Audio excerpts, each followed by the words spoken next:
Hi witches, so I hope everyone had a great full moon last night. I'm sorry about that little interlude, but we are back to our topic, I guess, at hand, and I'm just kind of talking about my deities because I want to make a page for each of them in my Book of Shadows, and I thought this would be a good way to force myself to do it, because otherwise I would probably forget, because that's just the kind of person I am. So anyways, today I wanted to talk to you about one of the goddesses I've been more recently working with, and that is Bast or Bastet.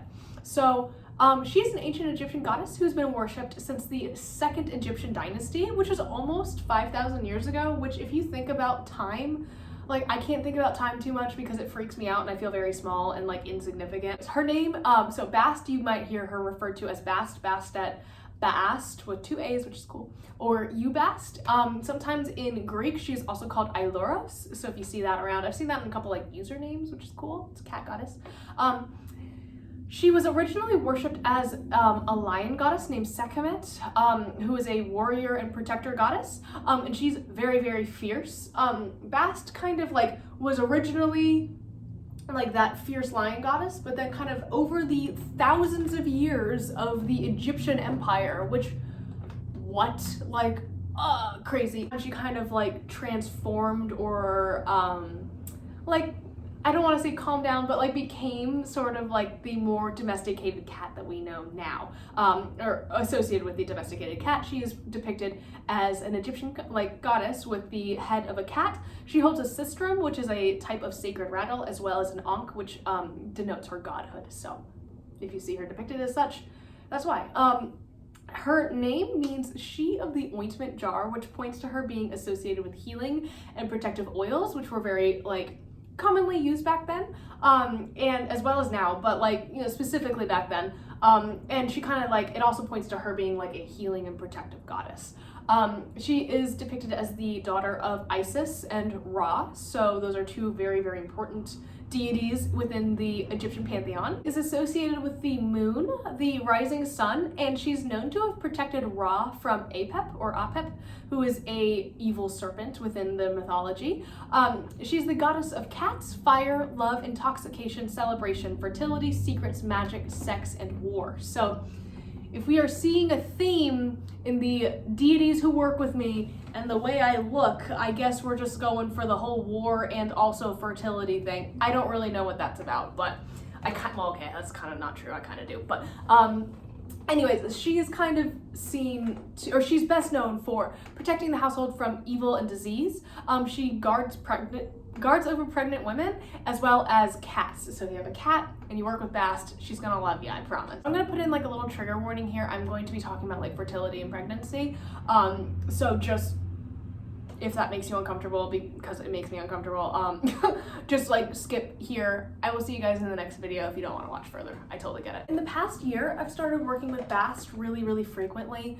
And like, I don't want to say more frequently than my other gods, but she's been coming to me like a lot. And I think that is because like, I was talking to somebody about this on Instagram, and like I feel like I kind of overshared a little bit, but that's what you get when you talk to me, so sorry. But like, if you guys may or may not know, I'm like reaching a point in my life where like my friends are getting married and like people are having children. Like one of my best friends right now is pregnant, like with her second child, and I'm like, huh? Like, I bought Fruit Loops the other day because I'm 6. Like, what is happening? I'm moving out of like a phase of my life, and I'm having a lot of problems with that. Like, I don't like that I'm not a child anymore, and I'm like desperately trying to hang on to that, and it's just not working out. That I'm kind of like living independently, and you know, I'm starting my career, and you know, I have a steady relationship with a man I'm in love with. Like, you know, the next natural thing that everyone asks me about is, oh, well, you know, when are you getting married? When are you having kids? What do you see for your life? And that stresses me out. It's really stressful, and especially with like on top of COVID and everything, like I was not like in a good place because I was like, so when I started working with Bast, I was really, really struggling with this idea because I don't want to have children. And I've made that decision, I think, a really long time ago. Like, when I first realized that that was a possibility, I was like, oh, like, can I cancel that subscription? Like, I do not want. For a very long time, I kind of felt like you know, that decision made me like less of a valid person. And it doesn't, like, that's not a thing, but you know, I made that decision. And I think within witchcraft we kind of like have, and maybe just like Wicca, I don't really know if this is for everybody, or like if this even like other people are going to relate to this, but like there's that archetype of the maiden, the mother, and the crone, and I'm just like, well shit, like I'm gonna miss out on this whole aspect of my life, this like mother aspect, because I don't want to have kids. I don't see myself as like a maiden, because I don't see myself as like, you know, this like fledgling who's just learning about life. I probably am. I'm 23. I have no idea what's going on, but I think I've had to grow up really fast. So like I feel like I'm more of like in the phase of, I mean, I'm making these videos teaching people things, or trying to at least. And I think that, you know, for a while I really struggled with that concept, where I was just like, well, does this like mean that my craft is not like valid because I'm not, you know, this person who's seeking that? And like a lot of the fertility stuff really just like gets to me, because I'm like, oh, but that's like so foreign and alien to what I want. Like I don't want to be like that, you know, fertility goddess with like a, you know, huge pregnant belly. Like that's just not something that I ever want to do for my life. And like, you know, I don't want to come across as shaming other women who do, because I think it's a beautiful thing, and I think it's a huge decision. Like I was saying, like one of my best friends is like pregnant right now, and I'm so excited for her. She looks gorgeous. Like she's just glowing, and like she has this really cute little like pregnancy waddle that she does, and I'm like, oh my god, it's adorable. Because like, you know, anyways, I'm happy for her because she's like so excited, and it's gonna be a girl, and oh my gosh, I'm so stoked. But yeah, so I really struggled with that. But when I started working with Bast, she kind of has helped me realize that that's just not a thing. Like this whole mother, maiden, crone thing, it does not apply to everyone. If it applies to your life, amazing. It doesn't really apply to mine. But also that motherhood can take different forms. Like I've realized that I do want to have that like motherly relationship with my community in a way, if that makes any sense. I don't want to be like, I'm a leader, like I'm a cult leader. Like that's not what I mean. But like, if I can be a resource to somebody who's starting the craft, like if this is the first video about witchcraft that you are watching, which I highly doubt it is, but if it is, hello. If this is the first channel that you've seen, hello. It really has just like, I just want to be a resource for people who people feel comfortable turning to and asking questions.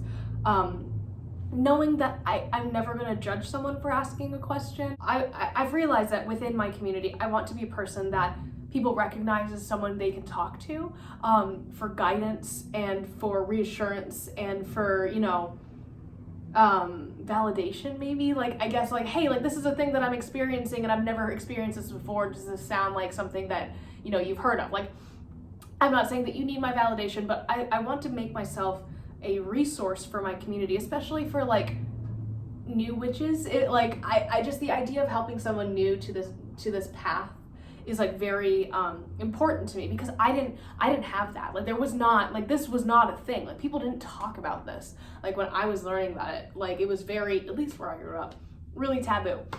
So if I can, you know, help make things easier for new witches, I guess, and kind of like foster their like personal growth on their path, like that is like the ultimate thing for me. Like I want to be a teacher. I just want to help the next generation of witches like learn about this amazing and beautiful practice, and like help them develop their own personal craft and like life path, and like hopefully, you know, like if I can help somebody who's been in the same situation as me, like in terms of like family life and stuff, that would just mean the world to me. So I want to put myself into a position where I can do that, and that is like something that Bast has taught me is the true meaning of like what motherhood is. It's just helping your community around you grow and prosper into the best that it can be. So that's a lot of ranting. I hope that you guys enjoyed this video, a little bit about Bast, and tomorrow we'll be talking about my final deity that I work with.